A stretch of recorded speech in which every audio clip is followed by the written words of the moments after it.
Good morning and welcome to Industry Insights with Metaline Products.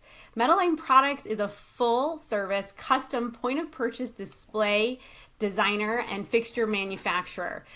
My name is Amanda Gavarni. I am the National Account Manager for the company. And joining me today is my colleague, Christina Sack.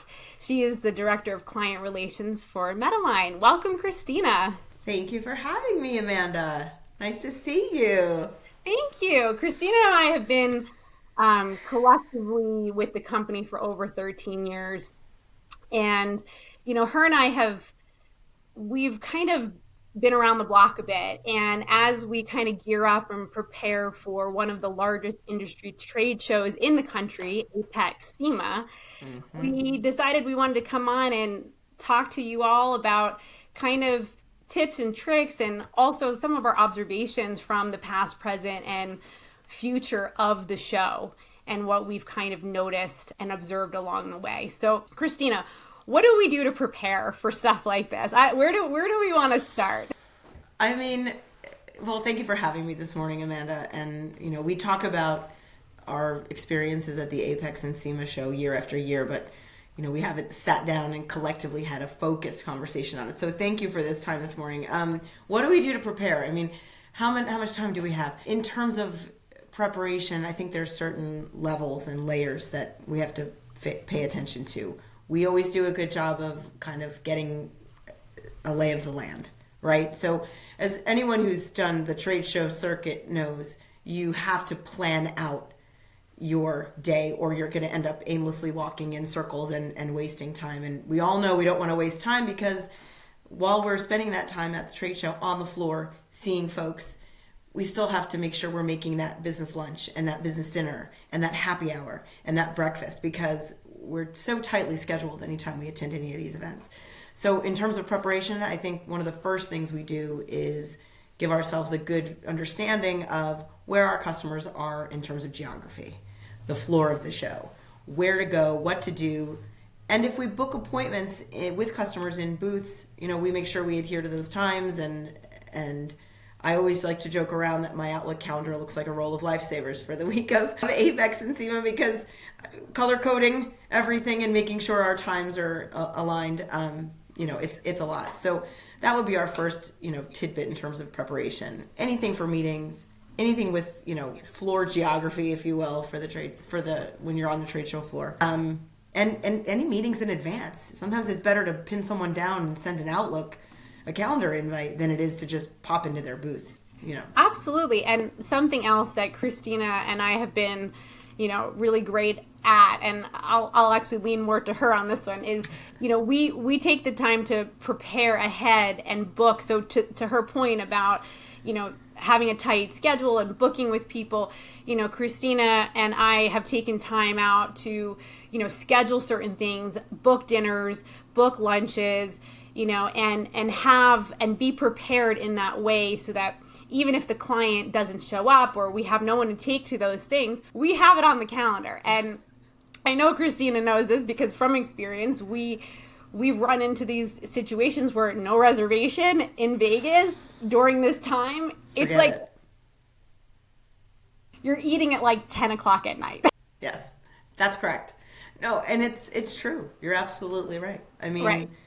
We've learned a lot of things the hard way. To Amanda's point, just meals alone, lunch and dinner reservations. If you're not booking those reservations 2 to 3 months in advance, then you're really rolling the dice. And we found that the more, as soon as the availability is there for those particular restaurants, and let's be honest, we've been doing this a long time. We know where to go, where not to go. We know which has got good food and which doesn't. And, you don't want to take your customers to a restaurant that you're not quite sure of because you never know how that's going to go. So, yeah, booking those in advance is and paramount. Also booking them, Christina, in locations that are convenient for the customer. So forget about you. When you guys are booking these appointments, you want to make sure that you're booking in a space, in an area, or even maybe you're bringing lunch into the client. Correct. Because basically whatever FaceTime you can get with them is what is key.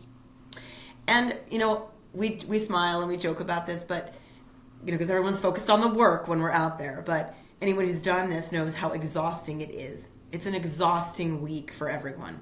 We dedicate a lot of time and energy to it. And while we were there for the work, people need to hydrate and fuel up. That's where this comes in. And, it's the largest automotive show in the country. And I believe it's now the third or fourth largest in Vegas alone. So if you don't have a reservation, that's a rookie move. Because you're going to be wandering around and you're going to end up pulling something out of a pre-made case and sitting on the floor and eating it. Because, again, learn that the hard way. It's just, I file that under, many of our tricks of the trade over the years that we've developed having done this so long. And also, too, from our perspective, things that we've done along the way, right, Christina? So meaning, things to bring out, giveaways to our customer, lookbooks, where we started is very different from where we are today. Can you speak to our audience a little bit about that? Yeah, so that's a great point to make, because I'm going to go back now and date myself, but I think it was 2013. It's the first year that I attended this show. And back then we were bringing information with us, right? We're a full service organization, but showing some examples of our work is always key. Hey, you have a conversation with someone, here, what about this? This might work for you, that might work for you. And we had brochures we were handing out. Now, if you're walking a trade show floor, that's a lot of stuff to lug around. So that was where we started. Then our next evolution was, hey, you know what? Let's put together something simple like a flip book, a lookbook, if you will, that we would ultimately send to our customers electronically. But when we were on site, it was something we could flip through. People loved this so much. Pretty much everyone we were showing to, oh, can I take this? Oh, is this for me? And that made it more difficult because we had two amongst the two of us, and we couldn't always give it out. So now, after all these years, and I will give Amanda the credit here because she came up with this concept, which is brilliant, we have a link, we have a QR code that anyone with a smartphone can take a snapshot of, and it will instantly connect them to our entire portfolio. And I think that's really, it speaks to us staying relevant and current in the industry, and it shows, our evolution from lugging brochures to now a quick hit. Yeah, I mean, I remember those books that we had were quite large. They were large. And so, imagine, and again, here's something too, as we're talking about tips. I mean, think about the things that you're lugging around, right? So if you are on the floor or if you're walking all day, you're carrying all the things with you all day long.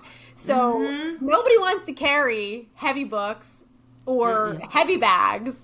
No. Or your laptop bag or whatever it is, so nobody wants to do that. Those days are over, and less is more now. So with the technology, we can do something like this. So again, to Christina's point, we have these little business cards this year, and I actually think, not that I want to get ahead, but I actually think that could be the next evolution is like, there already exist digital business cards now, right? So digital business cards already exist. So, that could be the next evolution is, this is my digital business card, scan it, and it's got everything in it.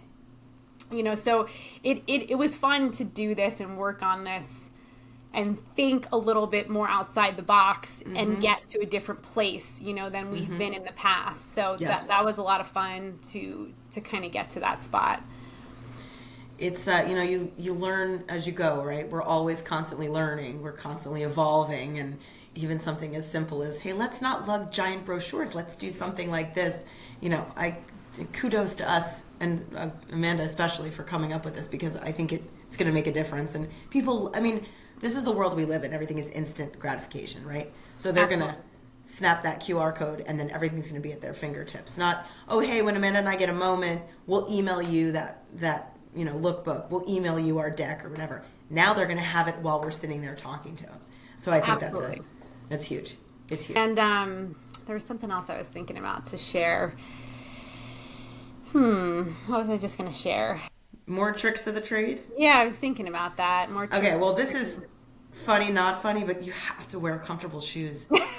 And I'm saying this as a woman who does prefer a high heel, I'm going to own it. I do. I do. I enjoy them. But I learned very much the hard way, and Amanda has been witness to this. That is not what you do for a trade show. It's just not. And I chastise myself now, but back then I was like, I need to have my heels on. I need to be on it.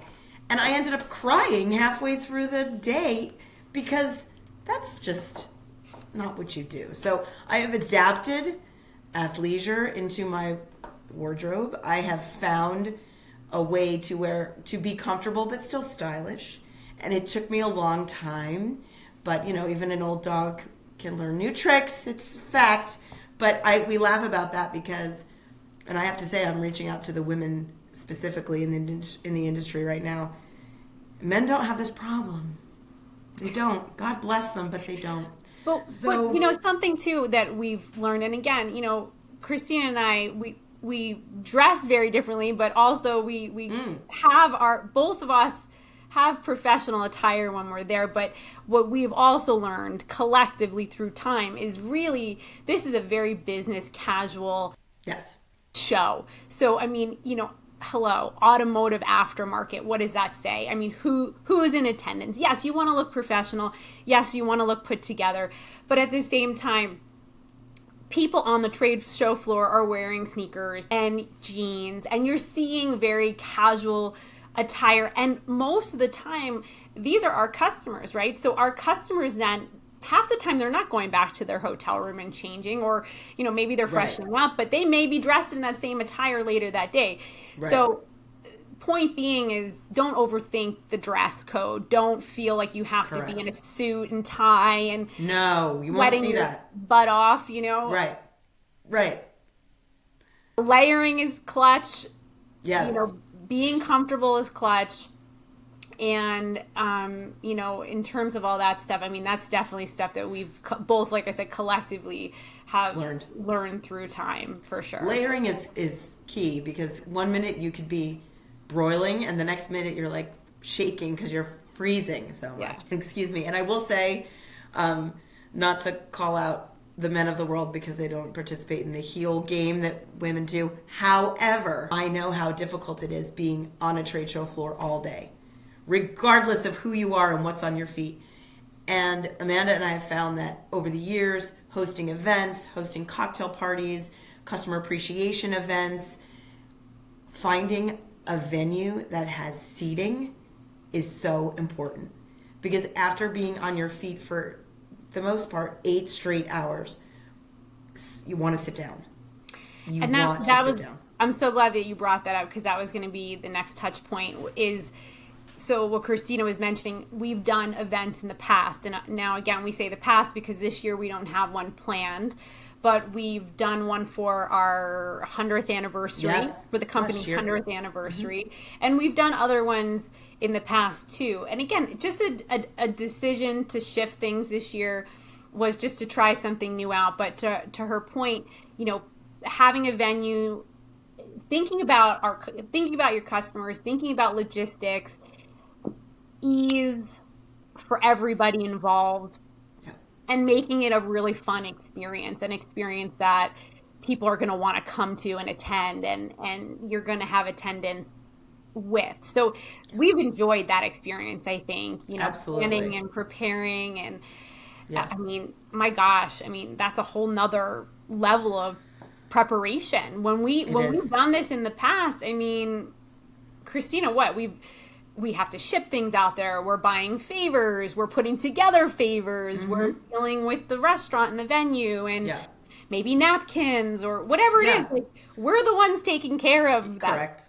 Meal planning, making sure it's an open bar or not, ordering flowers, ordering centerpieces, what's going to be the right giveaway. There's so many logistics involved in that. And we've done parties, with the exception of, I believe, COVID, when it didn't happen, and then the first year post-COVID, we've done cocktail events and customer appreciation events every year. This year we're focusing more on one-on-one customer meetings and one-on-one time with customers, because it's difficult to work a room when you have everybody there at once, even though we know it's so well received. Mm-hmm. Our customers are so excited to come.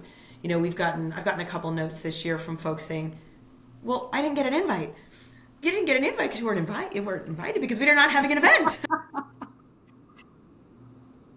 And I'm sure, I guarantee you, when Amanda and I get out there and we are face to face with folks, they're going to say, well, we didn't see an invite.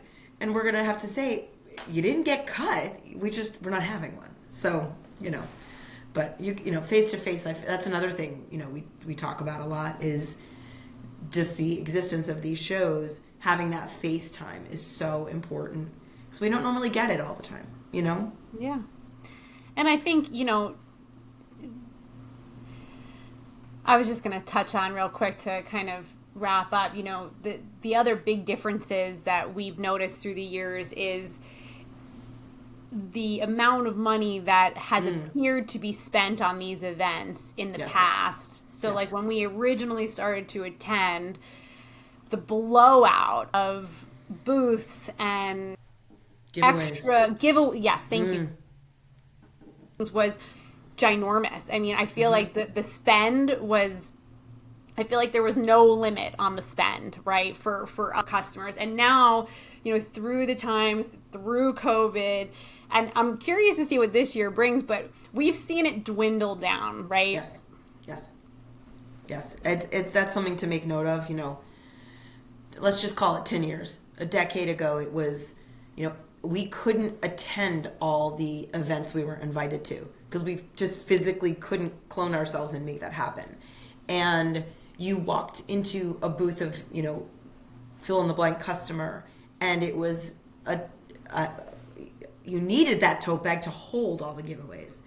And now it's just, I feel like it's more, we're stepping away from those items and those things. And I mean, I don't know that we have a perfect answer of why that is. It could just also be the evolution of the business, but things change, and we have noticed over the years that the amount of excess spend is far different than it used to be. But it's a different world we live in, so that, one could argue it could be a plethora of things that are causing that change. But it's just funny because we'll joke around about things we've gotten over the years, and wow, that was like 8 years ago. You know what I mean? So it's interesting how things change and the nature of the beast in this industry. And I do know that one thing hasn't changed, though. The ID badges for the show look exactly the same as they have the first show I attended. I did notice that. Funny. If it ain't broke, I guess. Right. So, yeah. I'm trying to think, is there anything else that we want to, I was thinking as you were talking just now about like the evolution of AAPEX, and then I was thinking about, the evolution of what we've kind of witnessed with displays. I wouldn't say, though, based on all those things that we said, I don't feel like our business in the sense of displays and fixtures has really slowed down. And in fact, I think it's only progressively increased. I would agree with that. I mean, folks say that, brick and mortar's going away. I don't agree with that necessarily. We've had these roundtable discussions through the years about, is the market saturated? Is the market saturated for point of purchase displays? Is the market saturated for inline displays? And just when you think it is, you're thrown another curveball, and it's most certainly not, which is great for us and what we do and the nature of our business. But, I wouldn't say that it's gone down. I know they're saying, e-commerce is huge. We all live in the Amazon world, which is true. We do. But specifically with automotive, you have enthusiasts, you have car people, you have under the hood, you have body folks. Everyone's got a passion, especially, and this really does come out when we attend the SEMA show and in part the AAPEX show, which is more the corporate side. But folks have a passion. They have a passion for their vehicles. They have a passion for this industry, and it's something that ultimately, in terms of a domino effect, you need to be able to walk. If you're fixing your vehicle, you need to be able to walk into fill in the blank retail brand and get those items you need for DIY. And those items need to be on a display that's going to be strong, sturdy, and well built, and matching the brand that you're selling. And that's who we are. I totally agree. And and I haven't seen I haven't seen it slow down either. And, Christina and I have different customers that we individually work with, but collectively, as a company, again, I don't feel like it's slowing down at all. I feel like, it's, and it also ramps up closer to this AAPEX time and also after. So from an industry perspective, and I know we're not the only ones, but there's, a ramp up to the show, and then the show happens, and then we'll notice a lot of times, we'll get phone calls and things will start to happen. More boxed oil racks will be purchased. There's just a plethora of like a spike, really a spike in work after this. And even conversations we'll have, again, I speak again about that face-to-face time that's so important. You have customers who have opportunities, and then they have those conversations with us out in Vegas, and then within a week or two, that conversation turns into a concept, and then that concept turns into a prototype, and then, and so on and so on. And, that's where it starts. It starts with that initial conversation, and there is a need out there, because we always come back with our heads spinning every year, which I welcome. We all welcome. Once we get home and recover after a week. Right. It's definitely an exhausting time out there for sure. Hydration is key. Yes, hydration is key for sure. Christina, is there anything else that you'd like to share as we kind of wrap this call up? I think, we touched upon some great topics. And I'm just trying to think, is there anything else, we want to kind of share with the audience before we sign off today? I don't think so. I think we covered a lot of territory. Oh, if you ever want to attend, book your hotel reservation far in advance. I guarantee you it will help save your corporate budget for the year. That's one thing, another trick of the trade that we'll be willing to share. The show's in November. Book your hotel in January. You won't regret it. Promise. Won't regret it. And there you have it. Industry Insights with Metaline Products. Industry Insights. Thank you, Amanda. Thank you for the time today. I really appreciate it. Thank you so much. It was great to have you on. It was great to have this conversation, and hopefully there'll be more conversations to come. So have a great day, everybody. And listen, I will put the caption in there, but you can find us at metalineproducts.com. And again, if you ever want to reach out, Christina and I would be happy to assist anyone. Thank you. Have a great day, everybody.